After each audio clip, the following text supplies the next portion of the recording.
how they think. Right. You know? I mean, look at Floyd. Like, Floyd spends money like it's a tap. Like, he's got a tap. Just like unlimited amount of money. Money's just flowing.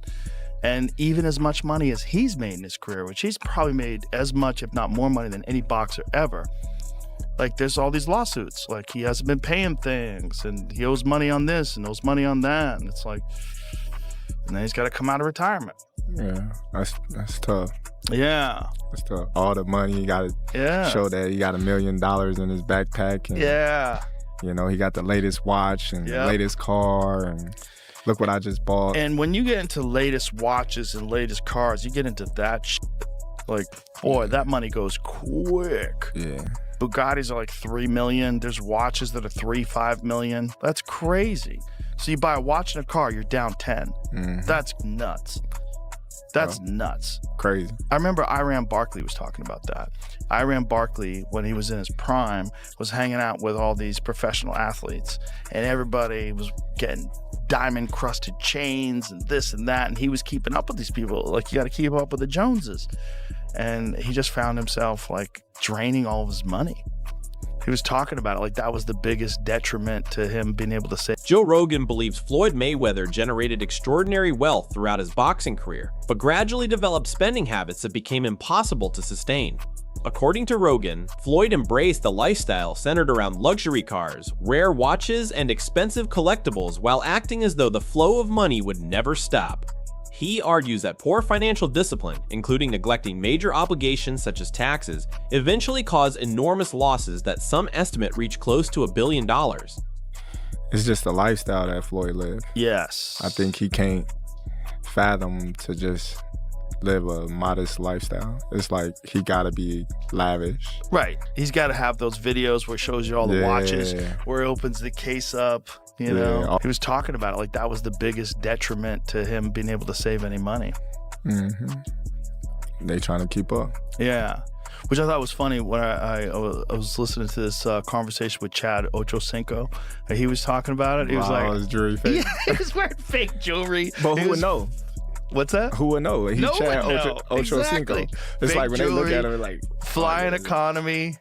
He was sleeping at the stadium, like, so he didn't have to pay for an apartment. So smart. Yeah. So clever, you know? But that's a guy like... Rogan also explained that Mayweather carefully built the money image, making luxury a major part of his public identity. Flashing priceless watches, expensive jewelry, and extravagant purchases became part of his brand. While that lifestyle once inspired admiration and envy, Rogan believes many people are now questioning whether those choices carried consequences that are becoming increasingly difficult to ignore. Watching him fight because they hate him. Because he talks so much shit, and he's like, look at my $1 million watch, look at my jet, look at my house, look at this. He's like constantly showing you all these things that he has. Like, he'll lay out watches in a hotel bed, like, this is $1 million worth of watches. This watch goes for $2 million. And they're like, this is my small watch that I take sometimes, but when I'll show you, when I'll show up, I bring out the big boy, and it brings out this watch that's covered in diamonds. It's like fucking $5 million. And so you hate him. People hate him. He creates envy. Former Army Ranger Nicholas Irving claimed Floyd's daily lifestyle comes with an astonishing price tag. According to him, constant private travel, casino visits, gambling, luxury entertainment, and non-stop high-end living can easily push spending toward the $1 million mark in a single day. Gambling and all, of course the gambling, you know, casinos and all that. He lives a very interesting lifestyle, very fast-paced. I think the average person will have a hard time keeping up, but it's the amount of it. You got the private jets, you got the cars. But no, he could easily spend a few $500,000, $1 million plus in a day, like easy. Yeah, I agree with you 100%. I mean, $400 million in a fight, and you put into like a high escrow or something like that, yeah, you keep pulling in really good interest. But I don't know. I know the dude can spend a lot of money like it's nothing. Like $1 million, $2 million, $5 million for Floyd in a day or a week is like nothing. Yeah, that's insanity. I mean, it would not surprise me if all of this is hyperbole. You know, I've always looked at Floyd as a very, very smart person, not just in the ring, but outside of the ring. Yeah. And I say this because much of what we see, it's the show. He understood. He was in show business. DJ Vlad revealed that a respected jeweler once suggested Floyd Mayweather's finances might not be as secure as many people assume. Years of buying expensive jewelry, luxury automobiles, designer watches, and other extravagant possessions may have placed tremendous pressure on his fortune over time. T. Mayweather even doing any goofy shit like that. But you would think that your investments would continue to grow, right? As long as you keep your spending under wraps. Like right now, like I could retire right now. This could be my last interview ever, right? And with my investments, I invested into a lot of great companies like Google and Amazon and Tesla over the years, and those companies have all grown and continue to grow, right? And I could actually borrow money against my stock portfolio without even selling my stocks. Right. So I assumed that Mayweather was in a similar spot because he made so much cash, and if you invested even in common stocks, you should do pretty well. But I mean, listen, Mayweather never flies commercial. He's only flying private. So he doesn't own his own plane? I don't think so. I've never seen a Mayweather plane, like a Drake plane. I've never seen that. Not to say they... Chael Sonnen offered a broader perspective, explaining that many legendary fighters eventually face financial challenges after retirement.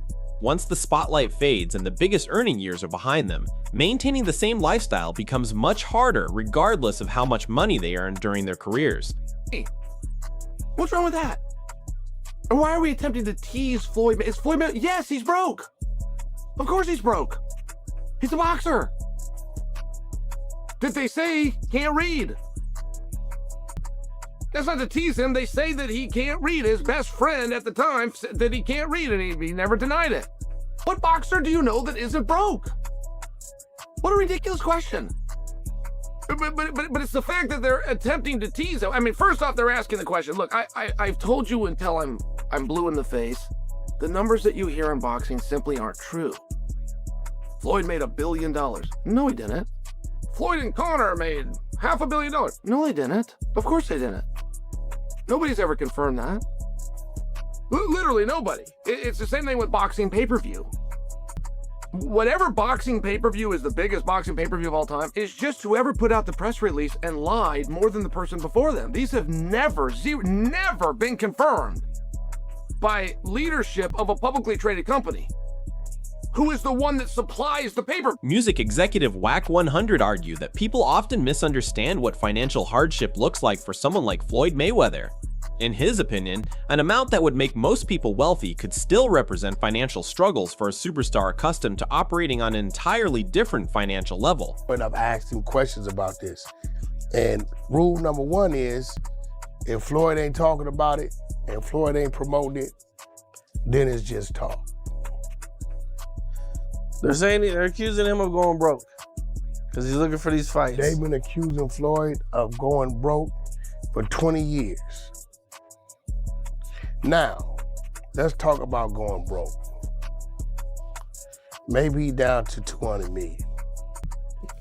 Maybe that's his broke. I don't know. Maybe that's his broke. What I do know is his homes are still there, because when he tell me to come see him, it's the same addresses. Every time he called me, it's stars on the roof. Right? So I don't know, unless somebody is hacked into this man's finances, they always accuse the man of going broke.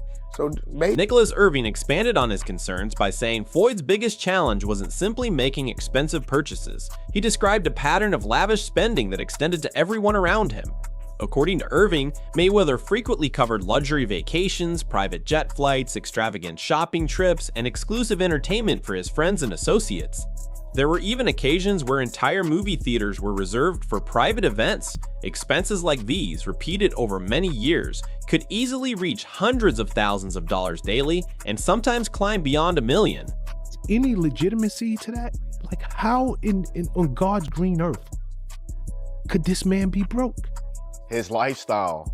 I've been around like hanging out for days, weeks.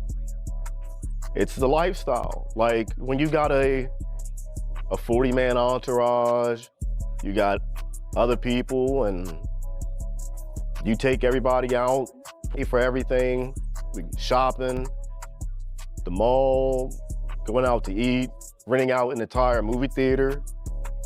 Yeah, just to go watch a movie at whatever time he wanted. It was like the theater was closed when we rolled up to the movie theater, and you know, you got the girls and all. Yeah, and you rent out a whole movie theater for 40, 50 plus people.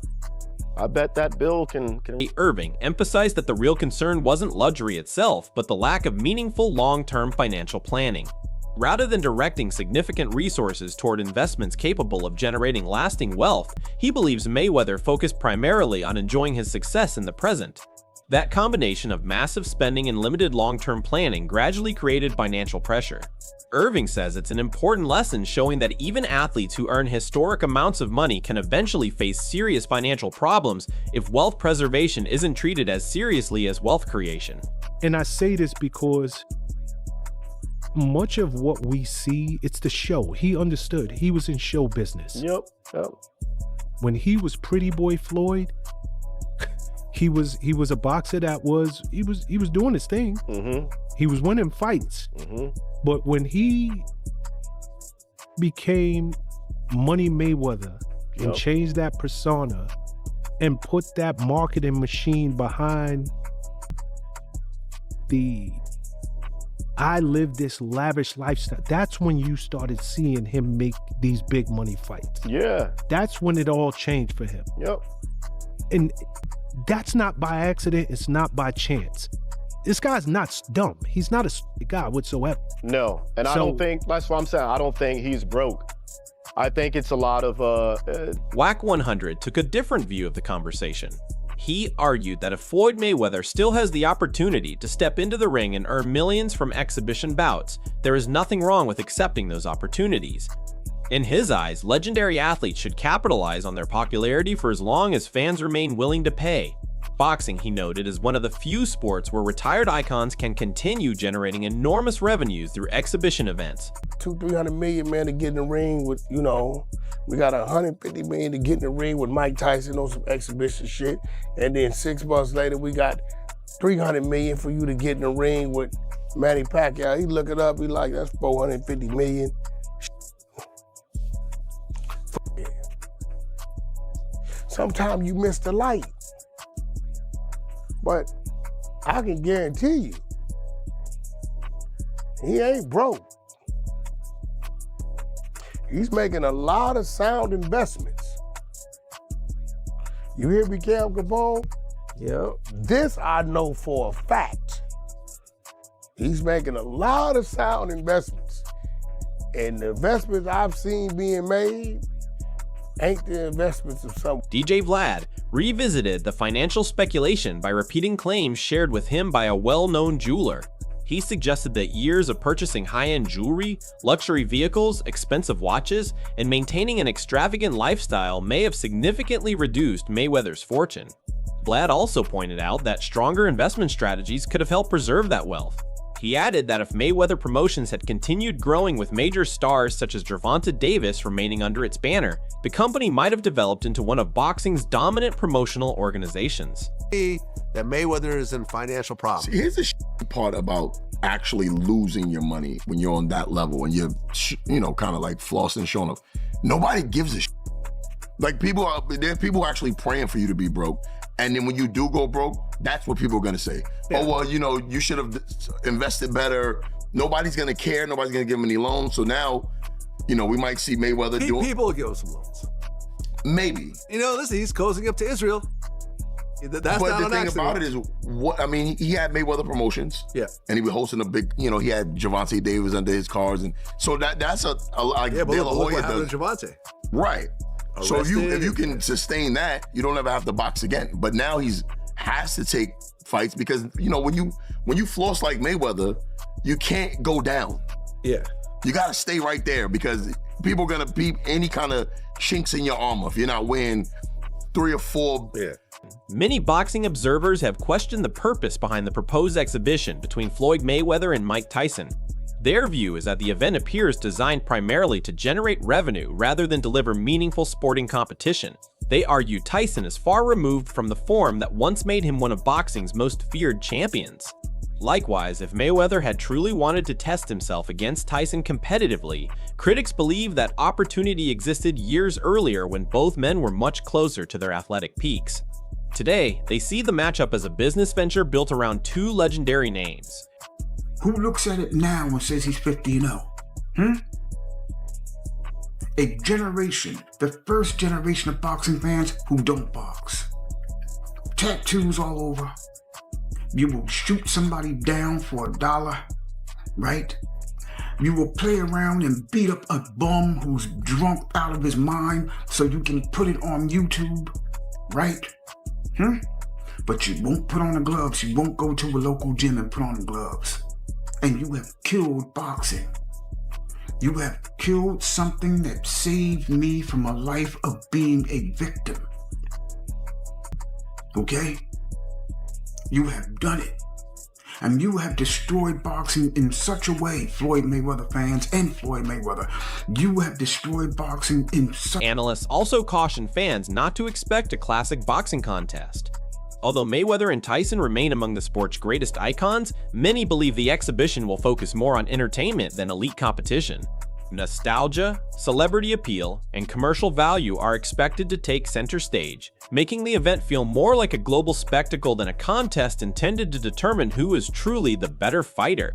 Would have lasted all of maybe a minute against a prime Mike Tyson. Okay? Against a prime Mike Tyson. But what Mike Tyson are we looking at today?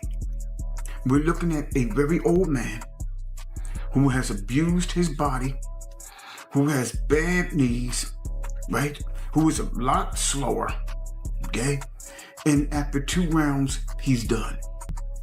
He's an old man. Now, when you have a style like Mike Tyson, where everything you do, you being great, depends on speed because you're short. You understand? See, Mike Tyson could never do what George Foreman. Not everyone agrees that money is the only motivation, however. Some analysts argue that boxing becomes part of a fighter's identity for life. They believe competitors such as Mayweather miss the atmosphere, adrenaline, discipline, and emotional rush that only stepping into the ring can provide.